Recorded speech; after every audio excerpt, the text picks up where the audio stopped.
Okay, we are on Avot Perek Gimel Mishnah Yud Zayin, 17th Mishnah, in the third chapter of Masechet Avot. Rabbi Elazar ben Azaryah Omer said, Rabbi Elazar ben Azaryah, Im ein Torah ein derech eretz. If there is no Torah, there's no derech eretz. What's derech eretz here? Ein masa'u matano yafeh im habriot. If you don't have Torah, then you won't interact with people in a nice way. You'll be an unrefined person. But im ein derech eretz, ein Torah.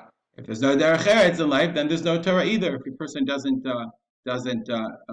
treat other people in an appropriate way, you can't say you're a person of Torah. And the Bartenura says, "Sov shetorato mishtakachat mimenu."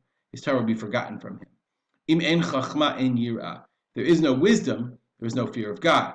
But im ein yirah ein chachma. If there's no fear of God, then there's also no wisdom. Mishnah continues. Im ein bina ein da'at. Im ein da'at ein bina. Bina and da'at are two kinds of knowledge, of understanding. We'll look at the Bartenura, but it's much deeper than that. The Rambam has a much longer comment we're not going to do. Da'at, hu shemotzi ta'am ledavar. Okay, you find the reason for something. That's da'at. It's impossible to translate. You can say knowledge, but then what's bina? Understanding. Bina, lahavin, to understand. Hu shemevin davar mitoch davar.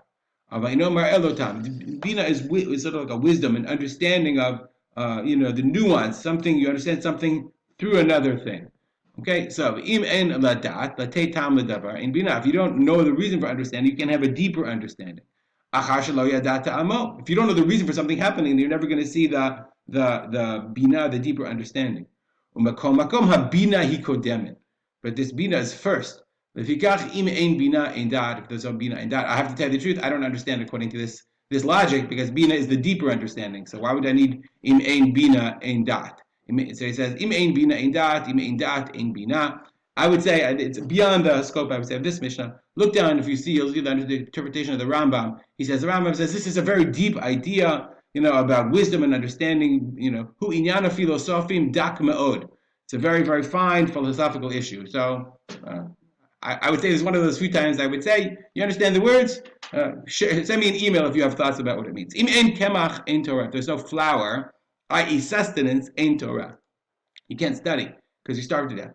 Now, just note, interestingly, it doesn't say if there's no money or there's no bread. It says flour. Interesting. Why would it say flour or wheat, whatever? Im ein Torah, ein kemach. But if you don't have Torah, ein kemach, it's not that you won't have what to eat, but who needs it? What's it for? Okay, what's the value of life? Hu haya omer, Rabbi Elazar ben Azaryah would say, Kol shechachmato miruba min ha'asav. We've seen this phrase before. His wisdom is greater than his deeds. Meaning, the Mahudomer, to what is he compared to? Okay, obviously, Ma'asim are more important than Chachma, as we'll see. Li'ilan, like he's compared to a tree, Sha'anafam Rubin, it's got a lot of leaves, V'sharashav Mu'atim, but its roots are small. It doesn't have a lot of roots. V'aruach ba'a, so the wind comes, V'okra karto, and uproots it, V'ofachto upon it and turns it upside down. Shne'emar, as it says, we're going to see this pasuk in a second, V'yaki ar ba'arava, V'lo yi'aki avot tov, V'shachan charirim b'midbar eretz melecha v'lo teshen. So, what does this mean? First of all, Yirmiyahu is saying, Ko amar Hashem, arura geva sheyiftach ba'adam. Cursed should be the person who puts his faith in man. V'sam besar zuro'o, makes flesh his arm, min Hashem yasur libo, and turns his heart from God.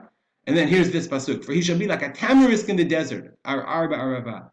Shall not see when good comes, shall inhabit parched places in the wilderness, a salt land, not inhabited. So, Yiftach ba'adam, it's interesting that Rabbi Elazar ben Azaryah compares to a person who has chachmato merubah min ha'asav. And it uses the same allegory. A person who doesn't have deeds, he's a very wise person, but doesn't put his wisdom into action.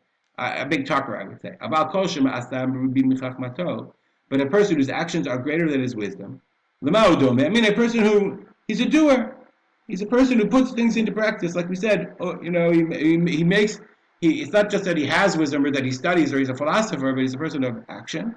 What is he comparable to? To a tree who has small amounts of branches, but a lot of roots. But even if all the winds in the world come and blow him, they don't move him. As it says, we're going to see this the translation in a second. You know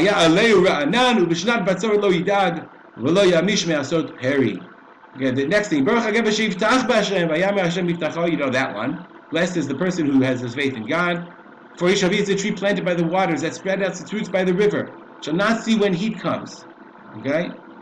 But its foliage shall be luxuriant, shall not be anxious in the year of drought, shall neither cease from yielding fruit. That is the person, the roots are ma'asav.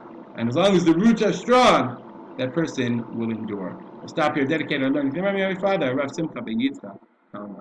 Have a good day.